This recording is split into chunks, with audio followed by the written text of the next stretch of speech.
E aí, pessoal, tudo bom? África, né? África, os povos africanos, os reinos africanos. Quando nós falamos em África, a tendência é que a visão das pessoas seja um pouco mais diminuta, um pouco mais limitada acerca do que é a África em si. Em sala de aula, quando é feita a pergunta, o que vem à imagem, à cabeça das pessoas quando se fala em África, as primeiras respostas são escravidão, fome, guerras, enfim, doenças, né, epidemias, tudo relacionado a coisas ruins que ao longo dos séculos, né, nós nos acostumamos a ler e a ver sobre a África, relacionados ao continente africano.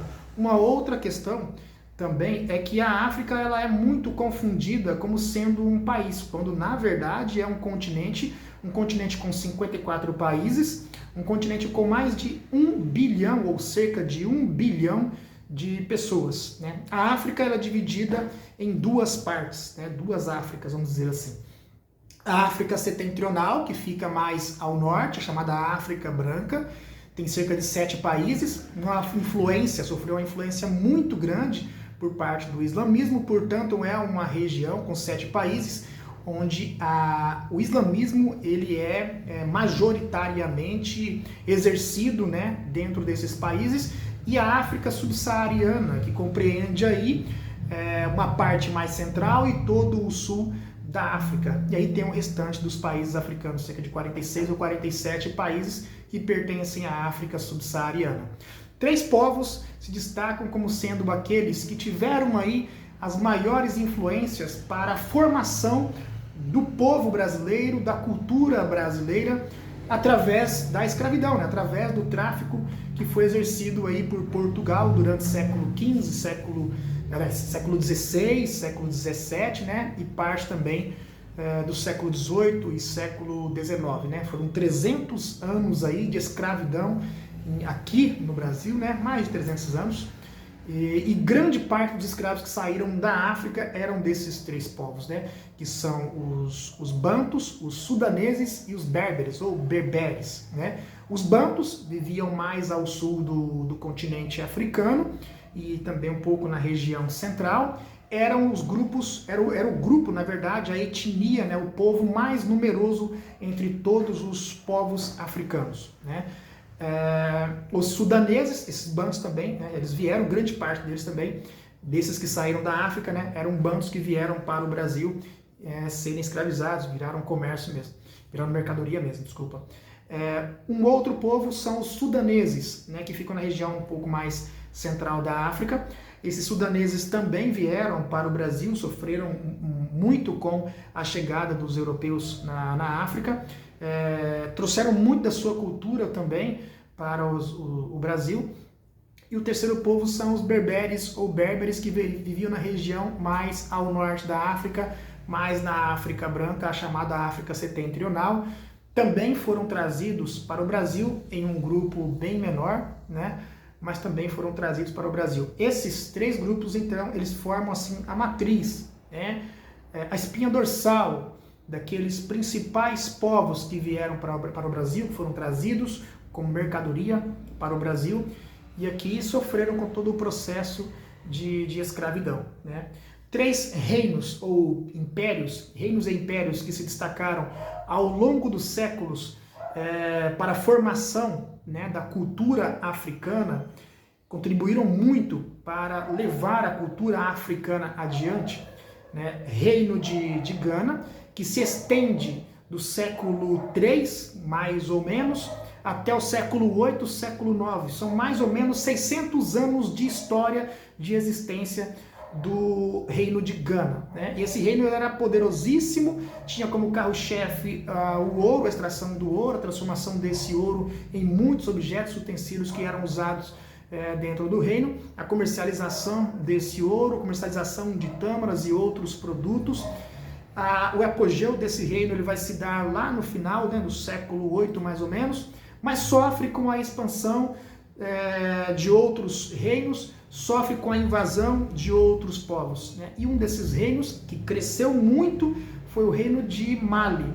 Mali, que vai ser aí um dos maiores reinos da história do continente africano, dominou o reino de Gana, tomou para si toda aquela parte, né, e acabou dominando, né, grande parte aí da África, daquilo que pertencia a Gana e pertencia também a outros reinos. O reino de Mali, ele tomou conta de tudo isso.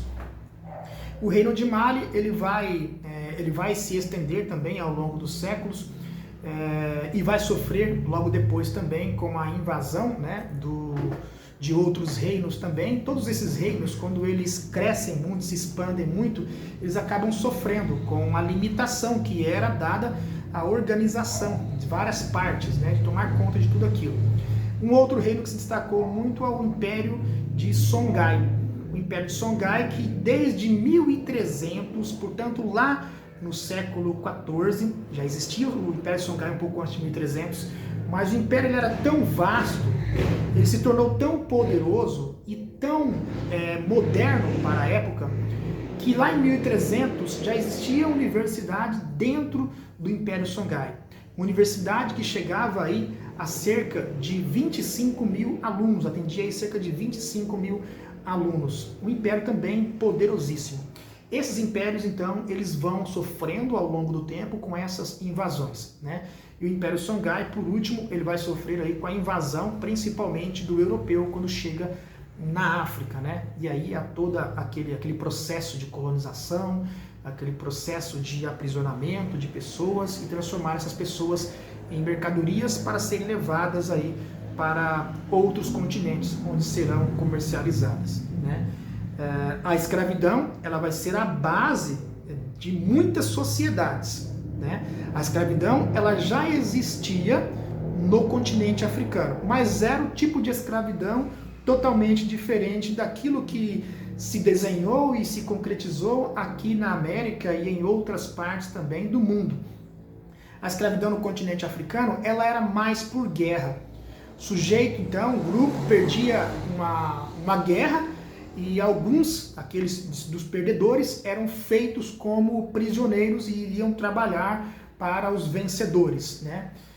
Ou a escravidão também era por dívida. O sujeito estava devendo alguma coisa para um grupo específico, para uma pessoa específica, ele era aprisionado e servia ali como mão de obra, iria trabalhar ali para alguém, para um outro grupo, enfim, era feito dessa forma. A escravidão como mercadoria, vamos dizer assim, a escravidão como atividade exercida sobre os seres humanos e transformando esses seres humanos em mercadoria, ela só passa a existir quando o homem branco, o europeu, entra na África e transforma, aprisiona esses africanos, essas pessoas, em mercadoria, né? Aprisiona essas pessoas, leva para um outro continente e transforma essas pessoas em mercadoria. Esse tipo de escravidão, onde a pessoa é transformada em mercadoria, ela passa a existir aí, ela não existia no continente africano. E é essa escravidão que vai ser a base para a formação de algumas sociedades e para